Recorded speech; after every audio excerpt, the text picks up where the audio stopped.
Hoje damos mais um passo significativo no rumo de fazermos a sonhada reforma tributária brasileira. O governo federal avançou na tentativa de emplacar uma reforma tributária no Congresso Nacional. O ministro da Economia, Paulo Guedes, entregou nesta semana aos presidentes da Câmara, Rodrigo Maia, e do Senado, Davi Alcolumbre, parte da proposta estudada pela área econômica. Tínhamos acertado tudo já no início desse ano, com o Pacto Federativo no Senado, com a reforma administrativa na Câmara e a reforma tributária na Comissão Mista, quando o coronavírus nos atingiu e a política ditou um ritmo diferente e construtivo novamente. Essa primeira parte trata apenas da unificação de PIS e COFINS, os dois tributos federais sobre o consumo, e que darão origem à contribuição sobre bens e serviços. A alíquota desse imposto único deve ficar em 12%, segundo as simulações do Ministério da Economia. Nós trazemos um IVA, um imposto de valor adicionado dual, que era o que nós defendemos desde a campanha e preparamos. Mas nunca porque quiséssemos ter só o imposto federal. E ao contrário, para complementar a proposta da Câmara, que já era também a do IVA a nível de estados e municípios. Essa proposta não requer mudanças na Constituição Federal e, por isso, tem uma tramitação mais fácil no Congresso. Só para enfatizar, dar a ênfase na nossa confiança no Congresso, em vez de mandarmos uma PEC, já havendo a 45 na Câmara e a 110 no Senado, mandamos propostas que podem então ser trabalhadas e acopladas. Já as instituições financeiras pagarão uma alíquota mais modesta, de apenas 5,8%, pois, de acordo com o governo, não apropriam nem permitem a apropriação de créditos. Temas mais complexos, como a inclusão de tributos estaduais nesse imposto único, mudanças no imposto de renda e alteração da carga tributária, devem ficar para uma segunda fase, ainda sem data para ser protocolada. Eu não posso invadir o território dos prefeitos, falando sobre ISS, ou invadir o território dos estados, falando sobre ICMS. Então, em sinal de respeito, nós oferecemos uma proposta técnica do IVA, mas com apoio total ao que está estipulado na 45, que busca o acoplamento desses impostos. No início deste ano, os congressistas criaram uma comissão mista para analisar propostas de reforma tributária que estão em andamento no Legislativo, uma elaborada pela Câmara e outra pelo Senado. Os projetos têm o objetivo de simplificar a cobrança de tributos, atualmente considerado um entrave ao desenvolvimento econômico do país. O presidente da Câmara, Rodrigo Maia, disse que, independentemente da proposta que for aprovada, o importante é avançar em uma reforma que dê segurança jurídica para o setor produtivo. Independente do que vai ser aprovado, o importante é que, em conjunto, Parlamento e Poder Executivo, a gente possa avançar numa reforma tributária que, de fato, ajude, dê segurança jurídica para o setor produtivo investir no Brasil, gerar emprego e renda. E quem nos conta mais detalhes sobre essa proposta de reforma tributária é a repórter do Estadão em Brasília e colunista da Rádio Eldorado, Adriana Fernandes. Tudo bem, Adri? Como vai? Tudo bem, Gustavo, e você? Também, tudo bem. Bom, queria que você explicasse primeiramente, Adri, um pouco sobre essa proposta que foi enviada pelo governo. O que ela traz de novidade em relação à reforma tributária? Antes de mais nada, Gustavo, ela é importante porque é a primeira vez que o governo Bolsonaro envia a proposta de reforma tributária prometida desde o início do governo, ainda na transição.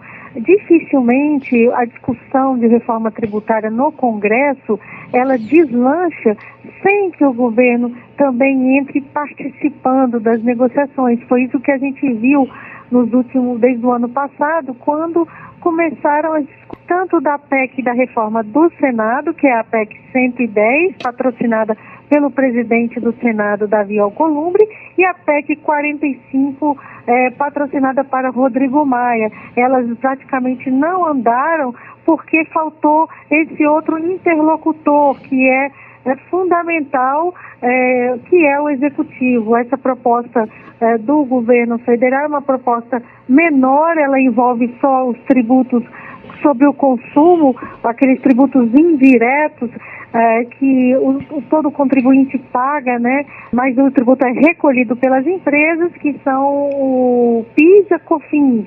O governo propõe a criação de um novo tributo nos moldes, né, do IVA, que é o Imposto sobre Valor Agregado. É um modelo que mais de 180 países adotam, em que você vai acumulando créditos ao longo da cadeia produtiva. Na teoria, Adri, essa composição dos impostos em um único imposto, ele desoneraria a carga tributária ou não? Ou ele aumentaria a carga tributária? Não, a premissa do governo é manter a carga tributária global. Acontece que nessa mexida do imposto, alguns setores vão perder, vão ter a carga mais alta, e essa briga já começou e ela é feroz, porque o setor de serviços, que são um grande empregador, eles terão a carga mais alta, muito mais elevada, devido à alíquota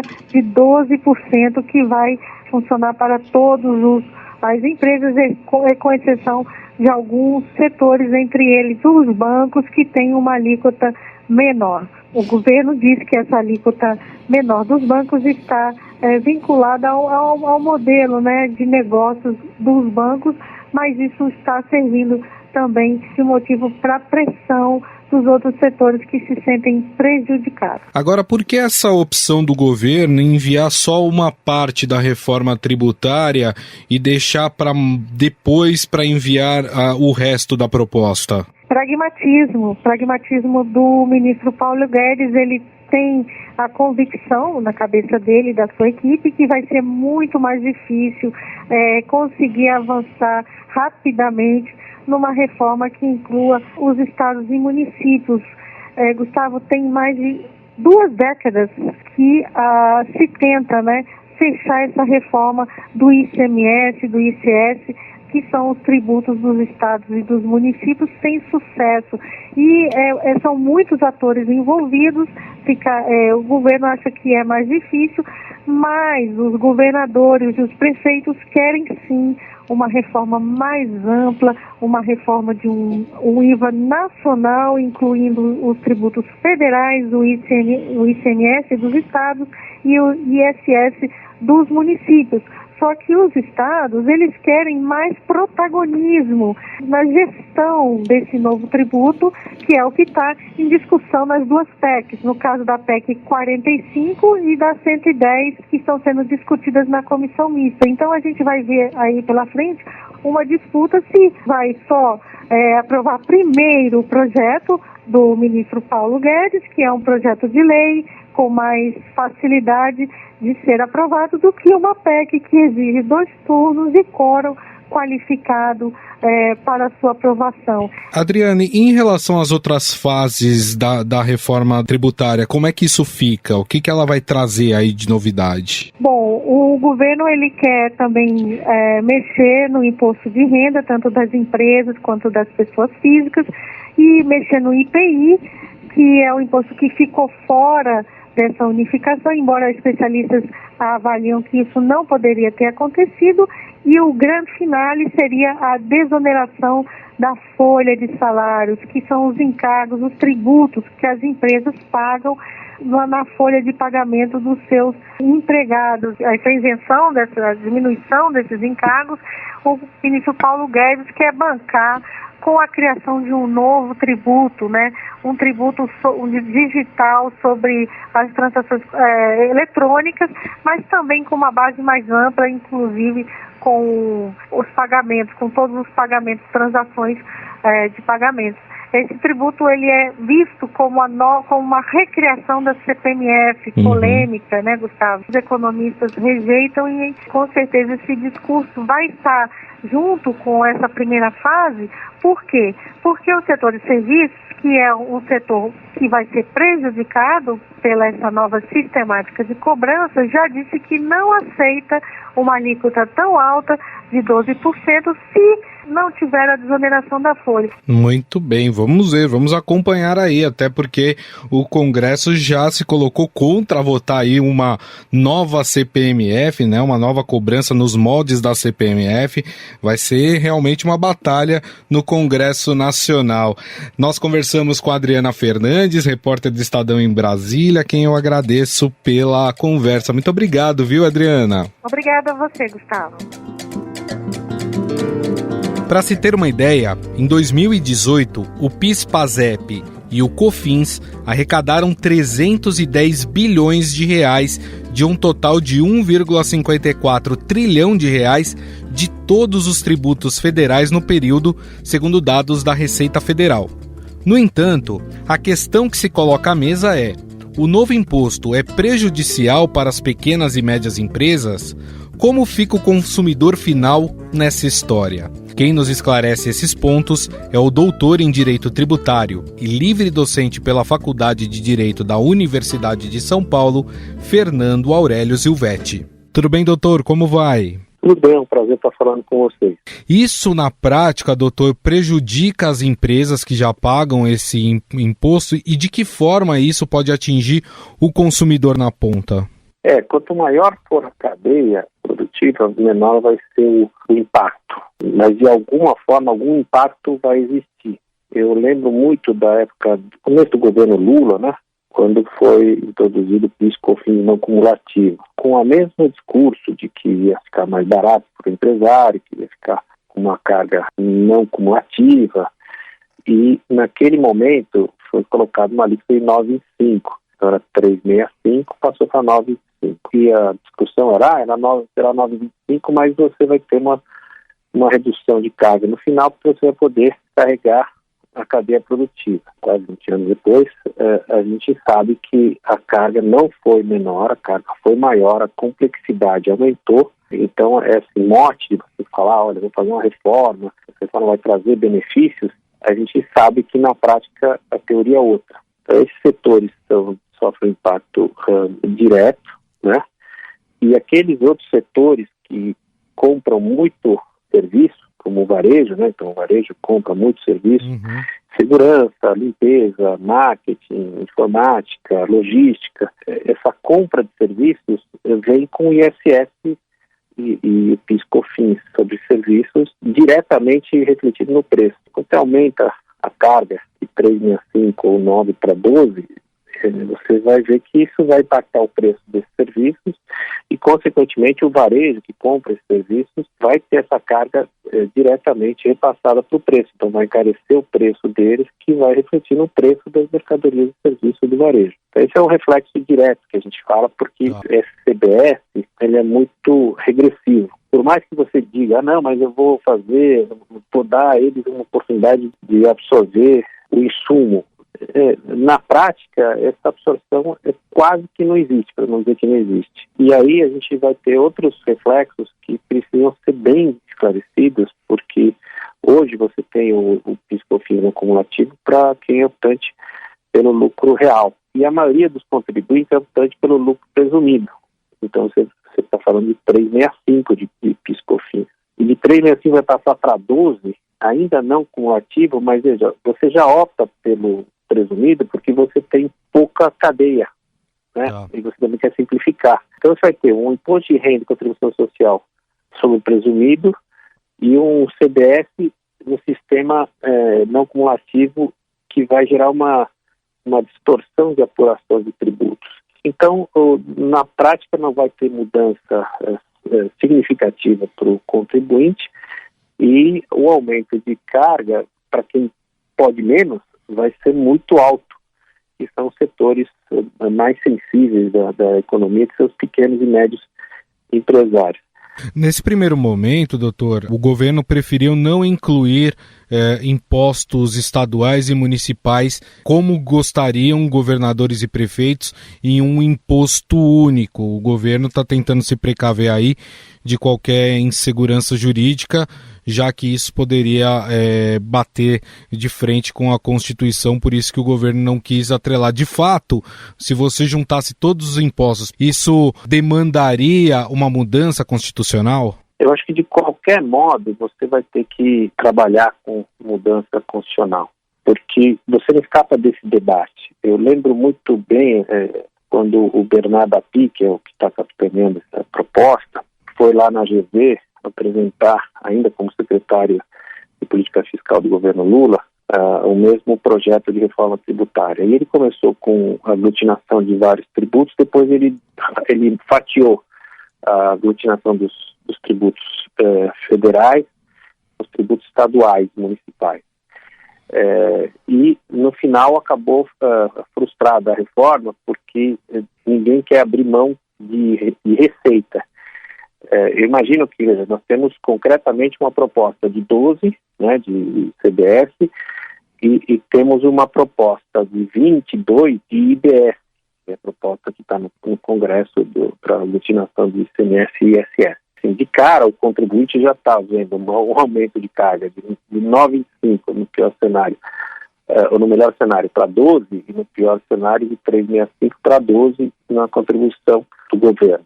E no IBS, que é o projeto do Parlamento, de Estados e Municípios, você tem uma alteração de 18 para 22.